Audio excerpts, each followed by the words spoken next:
What are you even doing here? You were uninvited yesterday," said my daughter's husband during his wedding, which I paid for.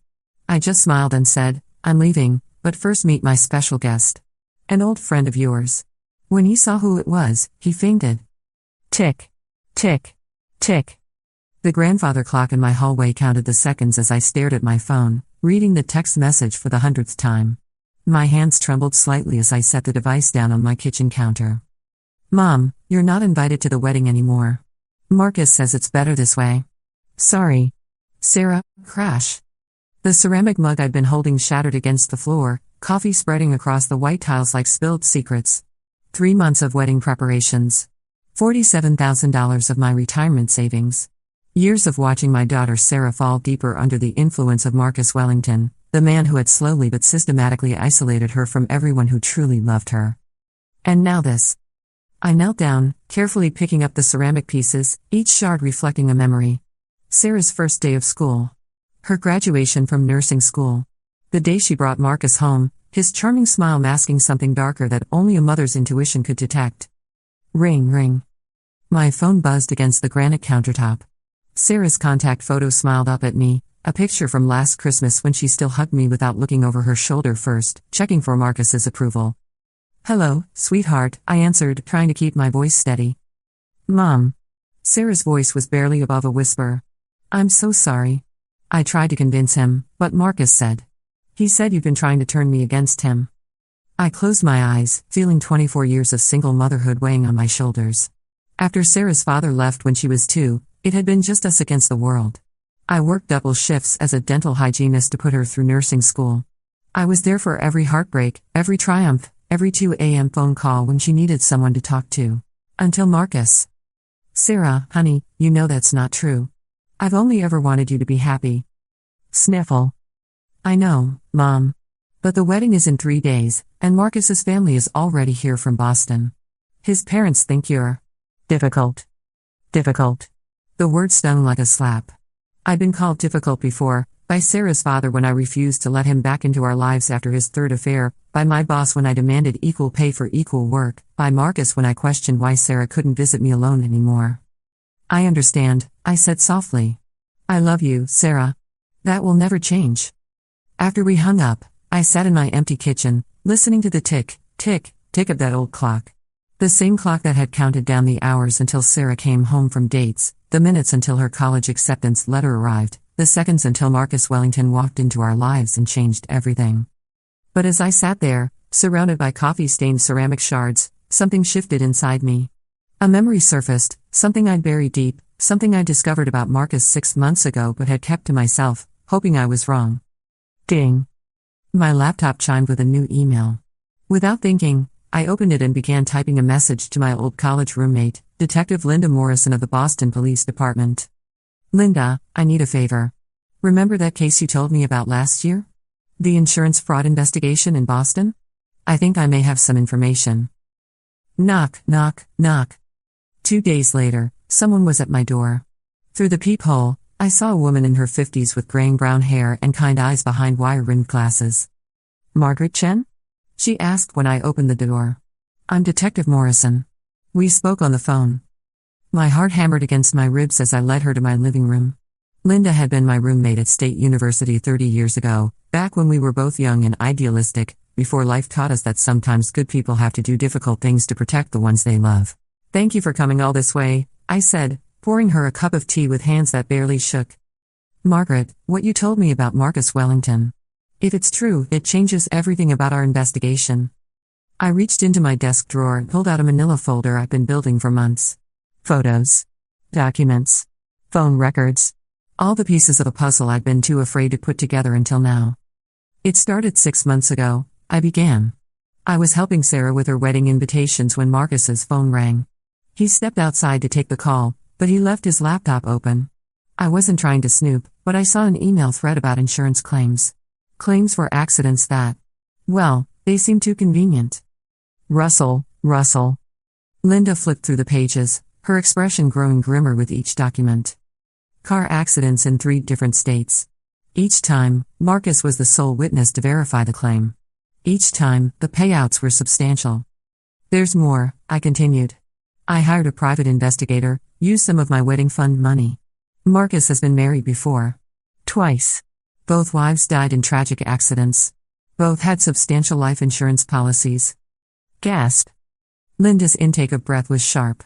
Margaret, why didn't you go to the police immediately? Because I love my daughter. Because I knew if I accused her fiancé of being a murderer without solid proof, I'd lose her forever. Because Marcus is smart, he's never been the direct beneficiary of the insurance money. He finds other ways to profit. I pulled out the final document, bank records showing large cash deposits into Marcus's account, always months after each accident, always from different sources. The private investigator thinks Marcus has been running an insurance fraud ring for years. He stages accidents, collects witness fees, and takes a cut of the fraudulent claims. But with his previous wives. You think he graduated to murder, Linda finished. Thud, thud, thud. My heart pounded as I nodded. Sarah just increased her life insurance policy. Marcus suggested it, said it was responsible now that they were getting married. The policy is for $2 million. Linda was quiet for a long moment, studying the documents. Finally, she looked up at me with the same serious expression she'd worn in college when we studied for final exams. Margaret, we've been investigating Marcus Wellington for 18 months. Your information. It's the missing piece we needed. But we need more time to build the case. The wedding is tomorrow. I know. That's why I brought this. She reached into her briefcase and pulled out what looked like a small recording device. Massachusetts is a one-party consent state for recording conversations. If Marcus says anything incriminating tomorrow, anything at all about insurance, about his previous wives, about his plans for Sarah, this could be the evidence we need. Click. The device was smaller than I'd expected, easily concealed in my purse. But Margaret, you need to understand the risk. If Marcus is what we think he is, getting him to reveal himself could be dangerous. I thought about Sarah, sleeping peacefully in her apartment across town, probably dreaming about her wedding day. I thought about the two women who had walked down the aisle before her, full of hope and love, not knowing they were signing their own death certificates. I'll take the risk, I said. Ding, ding, ding. The wedding bells of St. Mary's Cathedral rang out across downtown Seattle as I stood in the parking lot, watching guests stream into the church I'd helped select, for a wedding I'd helped plan, to witness a marriage I'd paid for. The recording device felt heavy in my purse as I checked my appearance in my car's side mirror. I'd chosen my outfit carefully, a navy blue dress that Sarah had always said brought out my eyes, paired with a pearl necklace her grandmother had left her. If this was going to be the last time my daughter saw me, I wanted her to remember me looking my best. Whoosh. The cathedral doors opened as another wave of guests arrived. I recognized some faces, Sarah's nursing school friends, my neighbors who'd watched her grow up, Marcus's family from Boston with their expensive suits and cold smiles. Detective Morrison was supposed to be here too, posing as a guest, wearing a wire and ready to arrest Marcus the moment we had enough evidence. But as I walked toward the entrance, I felt utterly alone.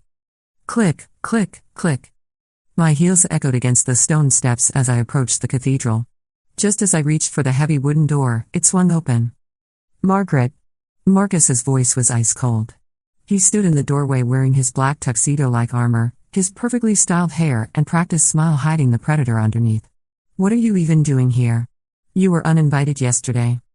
Behind him, I could see Sarah in her white dress, radiant and glowing, surrounded by bridesmaids. She looked so beautiful, so happy, so completely unaware that she was about to marry a monster. For a moment, my resolve wavered. Maybe I was wrong. Maybe I'd let my dislike of Marcus cloud my judgment. Maybe I was about to destroy my daughter's happiness based on suspicion and circumstantial evidence. Then I remember the photographs in my folder. 2 previous wives, both young, both beautiful, both dead. I smiled at Marcus, a smile that came from somewhere deep and fierce and protective. I'm leaving, I said, loudly enough that several nearby guests turned to look. But first, I'd like you to meet my special guest. An old friend of yours. Tap, tap, tap. Footsteps approached from behind me.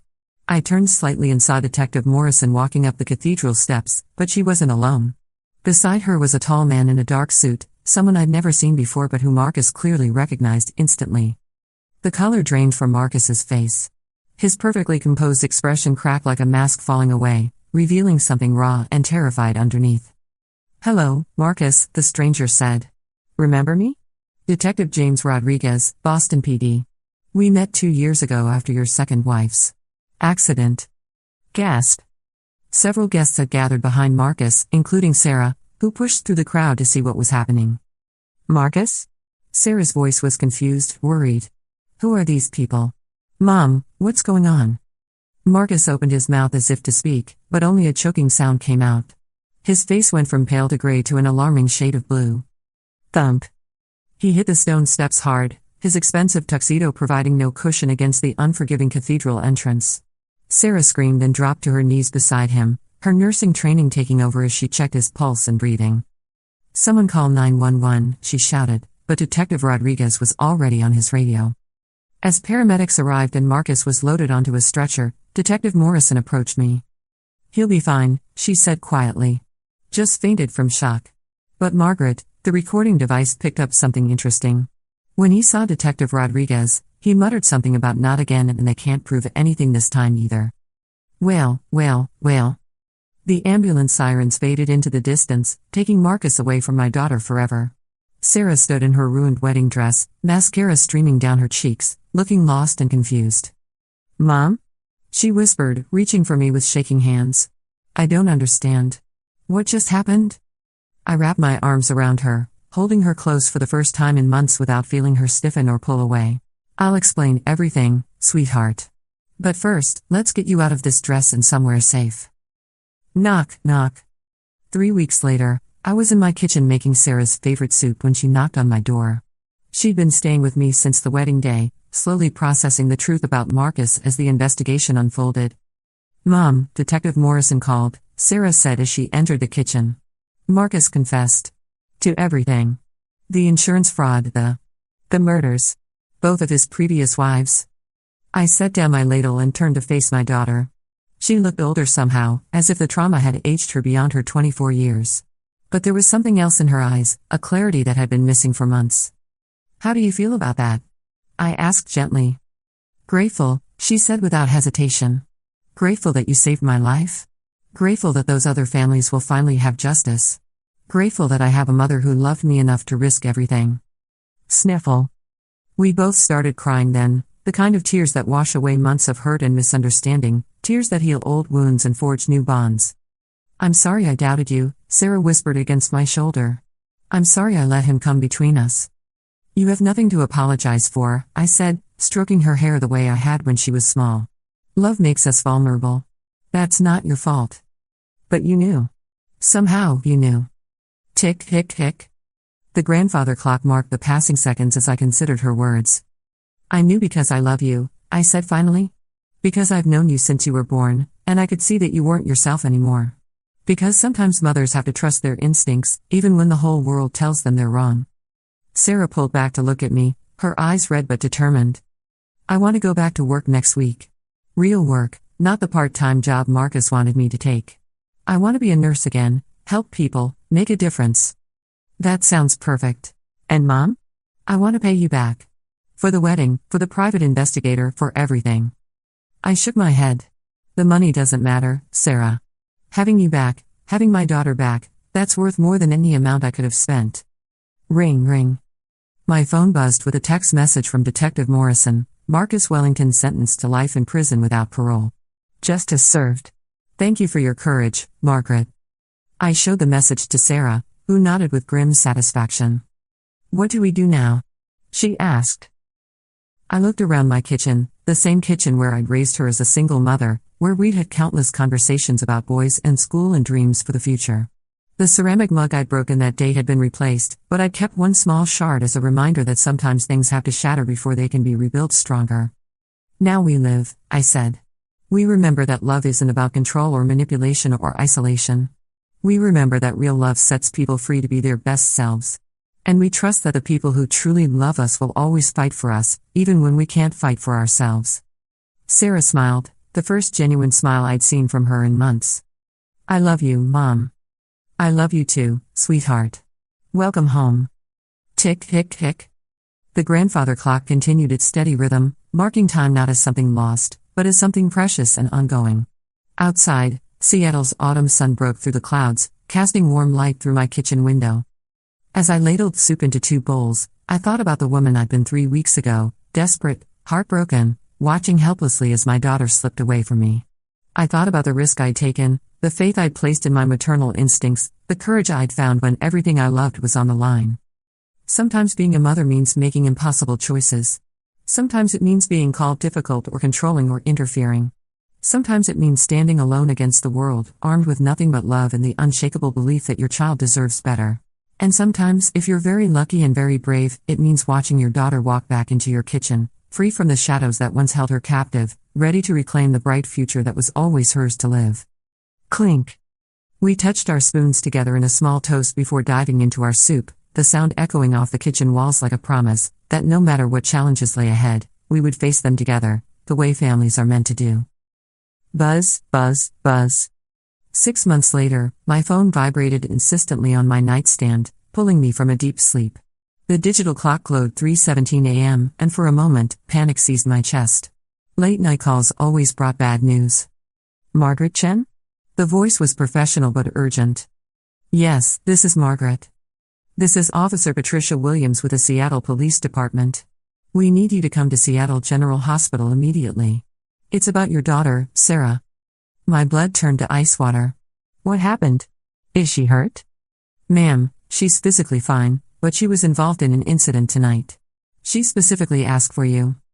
Screech. 20 minutes later, I was speeding through empty Seattle streets, my hands gripping the steering wheel so tightly my knuckles had gone white. The hospital's emergency entrance glowed like a beacon in the pre-dawn darkness. Inside, I found Sarah sitting in a plastic chair in the waiting area, still wearing her green scrubs from her shift at the cardiac unit.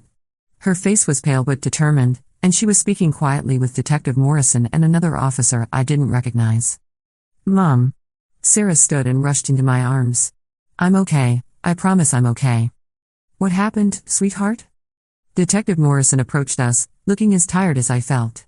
Margaret, Sarah may have just helped us solve a case that's been cold for 3 years. Shuffle, shuffle. Sarah led me to a quieter corner of the waiting room, where we sat side by side in uncomfortable plastic chairs. The fluorescent lights hummed overhead, casting harsh shadows across her face. I was working the night shift when they brought in a man with chest pains, Sarah began. He was unconscious, probably a heart attack. But when I was checking his wallet for identification, I found something else. She pulled out her phone and showed me a photograph. Mom, look at this. It was a driver's license, but not just any license. The name read David Marcus Thompson, and the photograph showed a face I recognized instantly, despite a different hair color and facial hair. That's impossible, I whispered. Marcus is in prison. That's what I thought too. But when I looked closer, I realized this wasn't Marcus. This was his brother, his twin brother that he never told me about. Gasp. The revelation hit me like a physical blow. Sarah, that means. It means Marcus wasn't working alone. It means there might be other victims, other women who are in danger right now. Detective Morrison rejoined our conversation, pulling up a chair across from us. Sarah's quick thinking may have just exposed an entire family operation, she said. David Marcus Thompson has been using multiple identities across the Pacific Northwest. We found 3 different driver's licenses in his wallet, all with different names. But how did you know to call the police? I asked Sarah. Because when he regained consciousness, he started talking. The medication made him confused, and he thought I was someone else. He kept apologizing to someone named Jenny about the accident, saying it wasn't supposed to happen so fast. Shiver. A chill ran down my spine. Jennifer Walsh was Marcus's first wife. She died in a car accident 5 years ago. That's right, Detective Morrison confirmed. And based on what David said tonight, that accident might not have been as accidental as we thought. Sarah leaned forward, her nursing instincts clearly engaged. Mom, there's more. While we were waiting for you to arrive, Detective Morrison showed me some files. David Thompson has been in Seattle for 8 months, ever since Marcus was arrested. And in that time, 3 women have died in suspicious accidents. Russell. Detective Morrison opened a manila folder, revealing photographs of 3 women. All young, all beautiful, all with the same trusting smile I'd seen on Sarah's face during her engagement. Rebecca Martinez, 28, car accident. Amanda Foster, 31, hiking accident. Lisa Chen, 26, drowning accident. The last name hit me like a slap. Chen? Is she? No relation to you, but the coincidence is unsettling. David seems to have a type, young professional women, usually in healthcare or education, living alone. Sarah reached over and took my hand. Mom, I think David might have been watching me.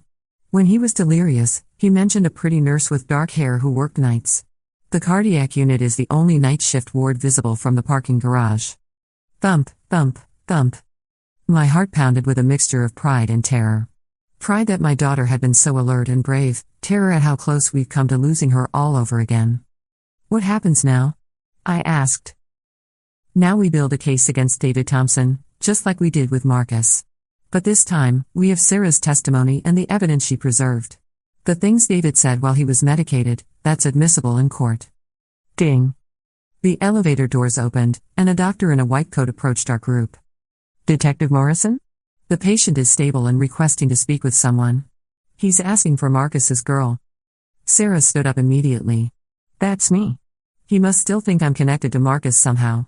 Absolutely not, I said, grabbing her arm. Sarah, this man is dangerous. Mom, he's handcuffed to a hospital bed and under police guard.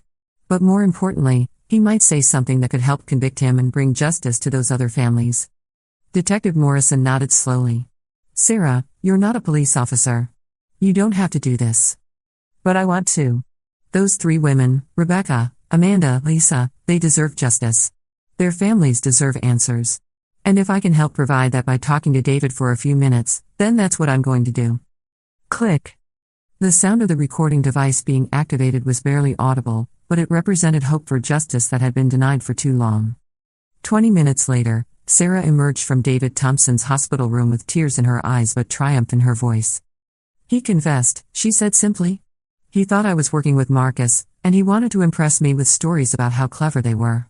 He told me about all 3 women, about how they researched their targets, about how they made the accidents look believable. Detective Morrison was already on her radio, calling in additional units and coordinating with prosecutors. Sarah, she said after finishing her call, what you did tonight was incredibly brave. You may have just prevented David from claiming more victims. Sniffle. As we walked back to the parking garage as the sun began to rise over Seattle, Sarah linked her arm through mine. Mom, I keep thinking about something you said that day when Marcus was arrested. About how love sets people free to be their best selves. What about it? I think that's what happened tonight. Because you loved me enough to save me from Marcus, I was free to become the kind of person who could help save others. Does that make sense? I stopped walking and turned to face my daughter. In the early morning light, she looked strong and confident and absolutely radiant with purpose. It makes perfect sense, I said. And it makes me incredibly proud. Beep, beep. My car unlocked as we approached, but neither of us was in a hurry to leave. We stood there in the parking garage, mother and daughter, watching Seattle wake up around us. Do you think it's really over now? Sarah asked. I think Marcus and David will both spend the rest of their lives in prison, if that's what you mean. But Sarah, there will always be people in this world who try to take advantage of others. The important thing is that now you know how to recognize them. And I know that even when I can't see it myself, I have a mother who will fight for me. Hug. We held each other tight in that parking garage, surrounded by the sounds of a city coming alive. Somewhere in the distance, church bells were ringing, marking the beginning of a new day. As we finally drove home together, I thought about the journey that had brought us to this moment. The fear, the doubt, the moments when I'd wondered if I was making the right choices. The sleepless nights spent researching Marcus's past, the terror of watching my daughter slip away from me, the courage required to confront a dangerous man at what should have been the happiest day of her life. Turn. The key in my front door sounded different somehow, as if we were entering not just my house, but a new chapter of our lives. Sarah followed me into the kitchen, where the grandfather clock still ticked its steady rhythm, marking time that was no longer lost but reclaimed. Mom, I have something to tell you, Sarah said as I started making coffee. What's that, sweetheart? I've been thinking about going back to school. Getting my master's degree in forensic nursing. After everything that's happened, I want to help other women who might be in dangerous situations. The pride that swelled in my chest was almost overwhelming. This was my daughter, not the scared, isolated woman Marcus had tried to create, but the strong, compassionate person I'd always known she could be. That sounds like a wonderful plan, I said. Tick, tick, tick. The grandfather clock seemed to approve as well, its ancient mechanism keeping perfect time as it had for decades, through all the changes and challenges our family had faced. Sarah was right, it really was over now. The Wellington brothers were behind bars, justice had been served for their victims, and my daughter was home where she belonged. But more than that, she was free to become whoever she wanted to be, to love whom she chose to love, to make her own mistakes and her own triumphs. And I would be here for all of it, just as I'd always been. Not because she needed me to protect her anymore, but because that's what mothers do. We stay, we support, we celebrate, and we love unconditionally. The morning sun streamed through my kitchen window, painting everything in golden light, as my daughter and I began planning her bright, unlimited future.